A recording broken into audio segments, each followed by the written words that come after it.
kaning paminaw ning sigurong nga argumento sa atong higala nga si tawag ining kwit amo nga saan na siya nga pundok sa na Muslim na Rizalian karon mas maayo pa kuan mas maayo pa og dili hugaw sa iro ba kay napay pundok kana siya tutras paminaw sa laki nga paminaw nimo paminaw sa wa lupot ra kanong matilasan man jud ka ba sa ako musulti pundok sa ending o gani mas maayo pa tong hugaw standing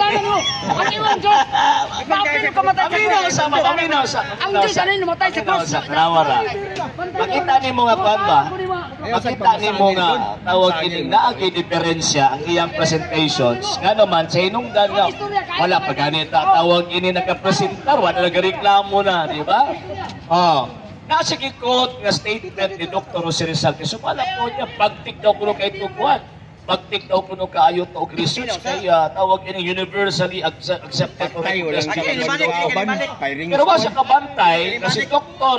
Gregorio Saide Dr. Zoya Saide naghatag og pahimukat si Dr. Jose Rizal namatay nga Katoliko o niya proclamation of declaration ni Rizal na ang tanan niyang mga gipamulong, ang tanan niyang gibuhat against sa Santa Iglesia Katolika, Apostolika Romana, iyahang giritrak.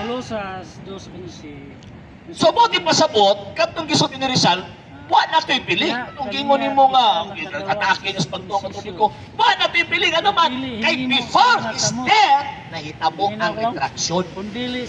Buti pasabot, katong mga gipamulong niya, stand niya, iyahan na itong gipinay. Number 2. Number 2, ini nga itong higala, desperado ni. Sipay mo na, Katoliko, mailang yun ang tawag ini pa tungod sa mga maayong, mailan mo ang tinulit Kristo tungod sa iyahang mga bunga.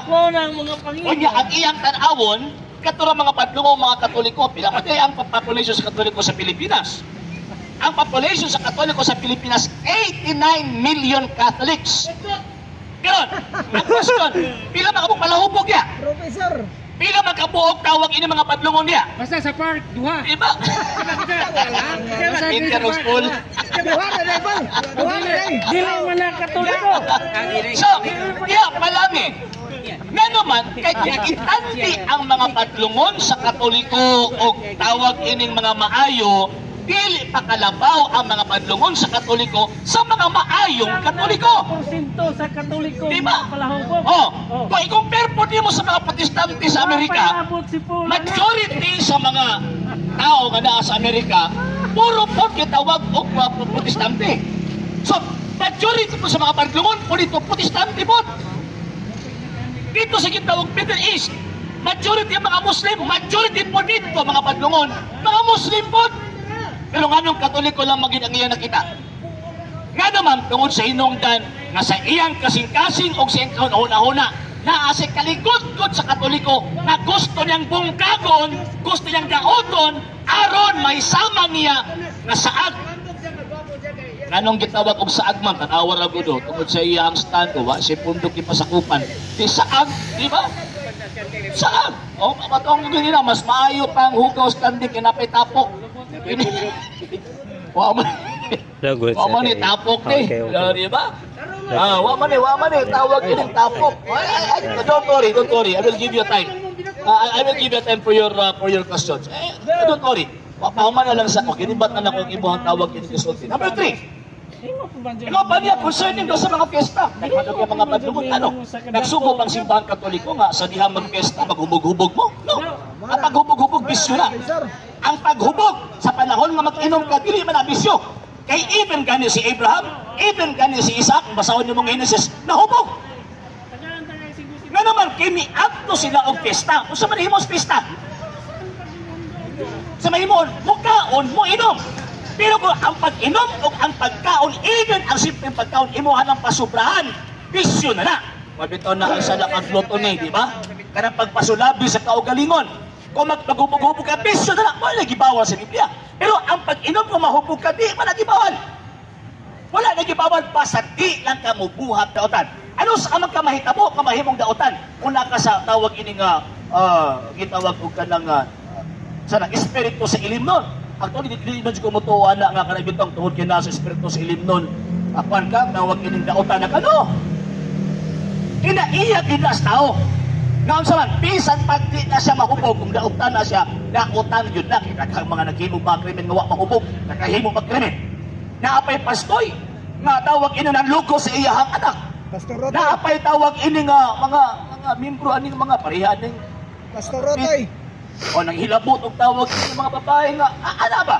So di ba to mga hubog? So puot ipasabot ang pagbuhat og dautan dili maggamit ka basis tungod kay nag-inom ka nakabuhat na dautan. No, it is a fallacy of the scripture.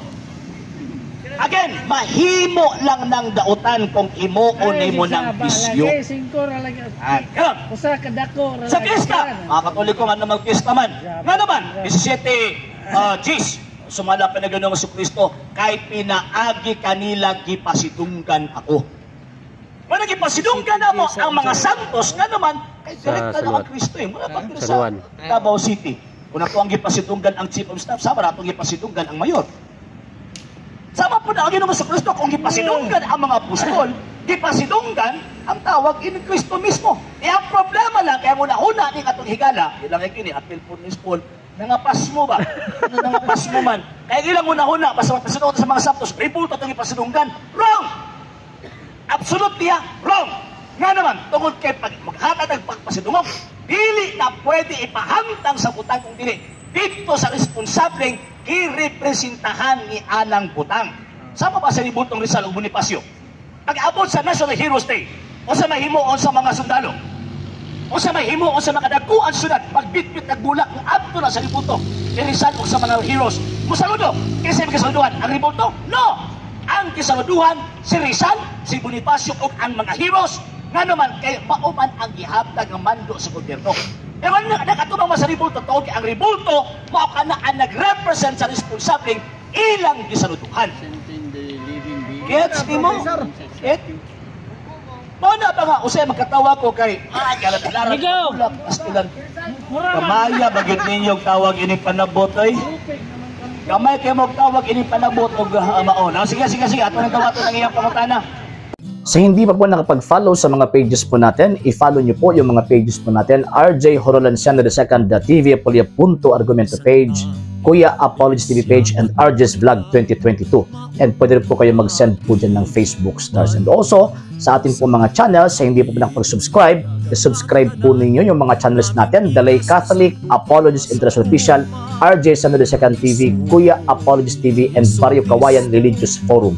And pwede rin po kayo mag-send po dyan ng super sticker, super chats, and super thanks. And maraming salamat po sa mga kapatid ko mga Katoliko na ulis pong tumutulong sa programa po natin.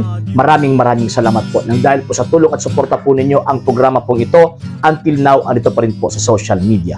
And until now din po, nangangailangan pa rin po tayo sa tulong at suporta po ninyo dahil wala po kami magagawa rito mga sir, mga ma'am, kung wala po yung tulong at suporta po ninyo. Sa gusto pong tumulong, sa gusto pong sumuporta, pwede po ninyong ipadala ang tulong at suporta po ninyo sa pamamagitan po ng ating mga account numbers dyan po sa ating pong screen. And pwede nyo po kaming i-message sa ating pong page kung via remittance po yung papadala po ninyo. Maraming salamat po in advance.